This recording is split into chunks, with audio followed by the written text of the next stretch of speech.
Okay, this is going to be a lesson about chapter 9, and this is the sampling distributions. Okay, a sampling distribution, a couple of important things. You need to know the difference between a parameter and a statistic. A parameter is, so you can see here, a number that describes the population. The population parameters are mu, which is population mean, and sigma, population standard deviation. I'm going to abbreviate that. Those are examples of parameters.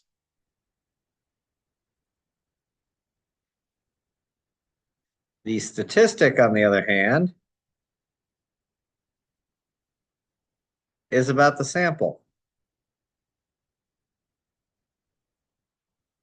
The sample statistic, often X bar is sample mean,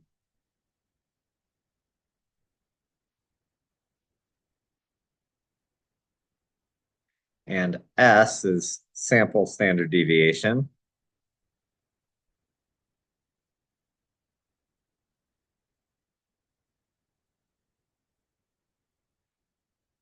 There's a couple more that are actually useful. P stands for population proportion.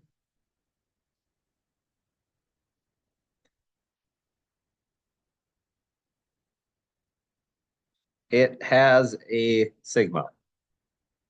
It has a standard deviation of sigma. So that would be essentially what is the mean percentage or proportion. P hat is sample proportion. And we're going to get into that. So those are statistics versus parameters.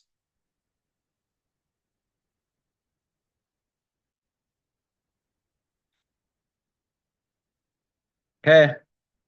At times you are expected to be able to tell the difference. So a Gallup poll, that's a polling company, asked a random sample of 515 adults. Okay, I'm going to clear those out. Asked 515 adults whether or not they believe in ghosts. Of the respondents, 160 said yes. So the proportion of the sample who believe in ghosts is 160 over 515. That is a p hat. That is a statistic. Okay. We could use that statistic to estimate the population parameter. But we won't actually know the population parameter. We will only estimate it.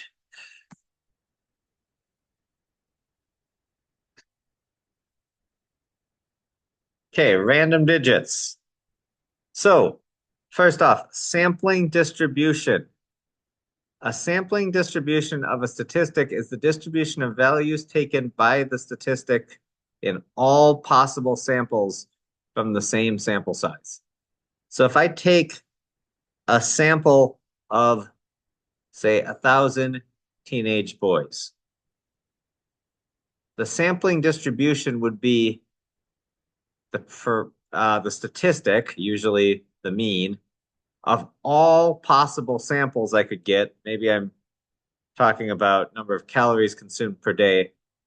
That would be the sampling distribution would be all of the means of all possible samples. So if I switch one person in that sample, that's a new possible sample. Teenage boys in America, that would be a lot of samples.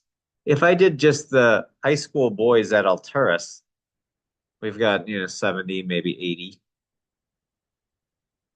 I think somewhere in that range. And I took a sample of 30 of them. There's a lot of samples of 30. The mean calories, the distribution would be the list of all of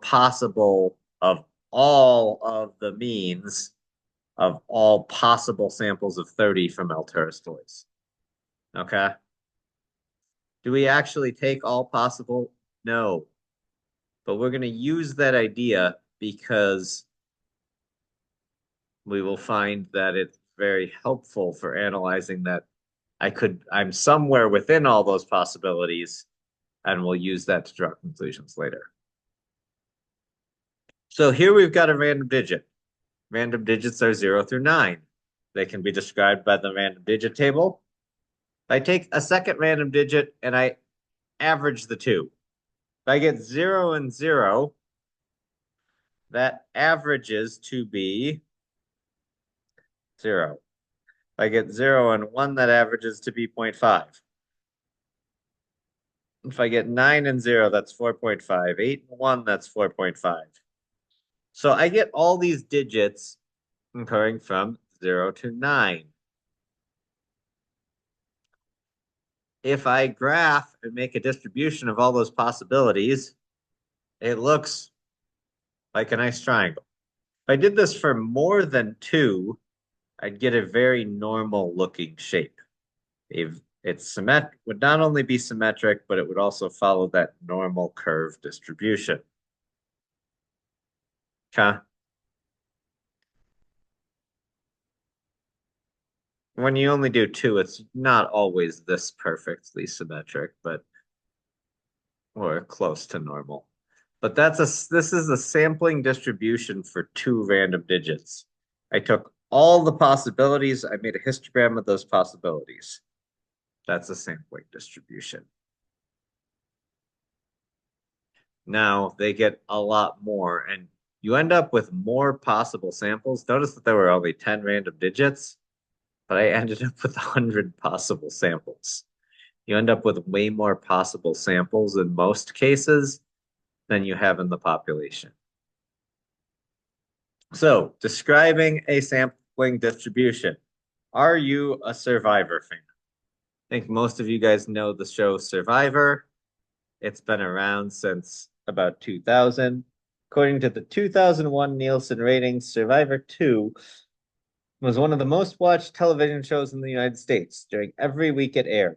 Suppose that the true proportion of adults who watch Survivor 2 is 37%.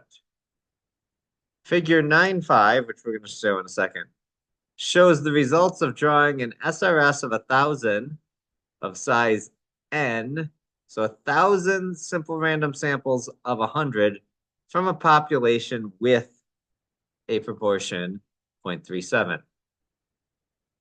And they did this with a simulation. Okay, so they're basically randomly choosing if the actual population were 0.37 and I did a sample size of 100 and I randomized who's yes and no. So 37% of people would say, yes, I'm a fan. And then I randomly select what different proportions am I going to get? And this is the histogram. You get from as low as in the 22 to 23.5% range to the 23.5 to 26.5 range. And notice it's centered and relatively symmetric right around 0.37. It's not perfect. Realistically, there never are. There is real error. If we did this for 1,000,000 of these, we would get closer. It would look closer and closer to normal. Now the bar size here matters. So we're basically running a computer simulation of different results. Assuming this doesn't give us any conclusion that it is 0.37, but if we're assuming that it is, this is what we could assume to get for different results. So, hold on.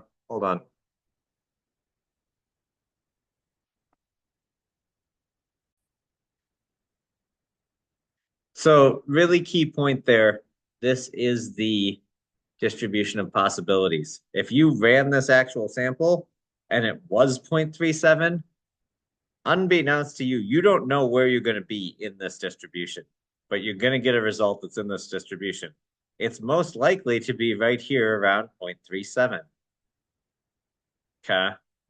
But you don't know. You could get 0.31. That's a very valid result, and it happens. It's not that rare. Okay, according to this block, to get between, I guess this block would be from 0.295 to 0.325. But there's over 100 that would be in that range out of the 1,000 that we did. Interesting things to note about this. We are interested in the center, and we're going to use the mean for the center, and the spread. We will use the standard deviation for the spread. This, they repeated the results, except instead of sample sizes of 100, they did sample sizes of 1,000. Notice how much more this drew the center in. Okay, larger sample size, you're going to get tighter results or less spread. They showed the same histogram here. This histogram here at the top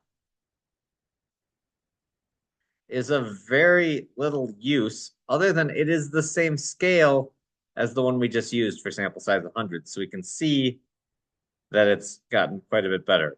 This particular one did not give us, but it doesn't show much detail there, so it's not a great one. Versus the one here shows us much more detail, but the scale on the x-axis is different, so you can't tell how much it's squished in from what it was when sample size was 100. So both charts have a place and both charts have a relevance.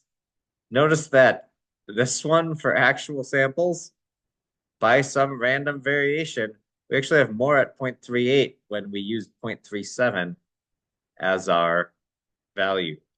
That is within random variation. It happens. It doesn't always work out perfectly when you choose randomness. Okay? It should be, if you do enough, it should center right around 0.37, and we could narrow this in even more. But if you did enough samples of size 1,000, it should narrow in around there really nicely. If you do larger sample sizes, it might narrow in around 0.37 really nicely. Or larger of those. So bias of a statistic. The bias is how close does the center get to where you're supposed to be? Okay? An unbiased statistic used to estimate a parameter, or a statistic is used to estimate a parameter, is unbiased if the mean of the sampling distribution is equal to the true parameter. So it's unbiased if the mean of all your possible samples equals the actual population parameter. Again, you usually don't know this. You don't know the population parameter, so you can't just calculate the mean of all possible samples and go it is. So you have to look for something else. The variability, a statistic whose sampling distribution appears to be both unbiased, that is, both distributions are centered at 0.7 and the true population proportion. A sample proportion p hat from a random sample of any size is unbiased estimator of the parameter. The larger the samples have clear advantages, however. Okay, the statistics have spoken. The approximate sampling distribution of p hat of size 100 is close to the normal distribution.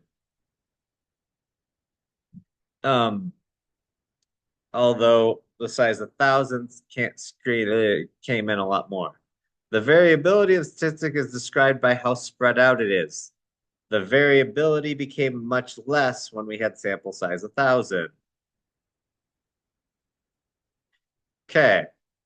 Variability we can often think of as how spread out it is. Biases is your grouping.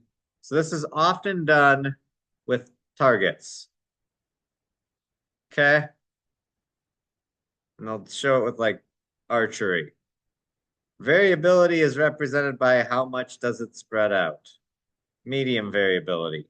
High variability really spread out. This is going to be extremely low variability. But notice that this really tight grouping I've got here is not in the center.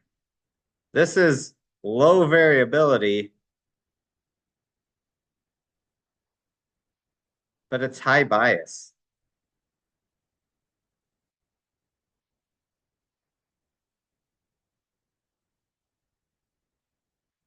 This is medium to high variability, the top one.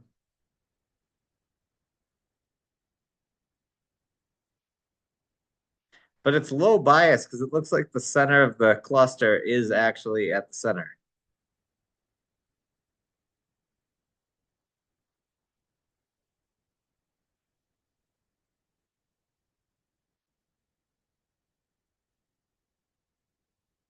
Okay, that's sampling distributions.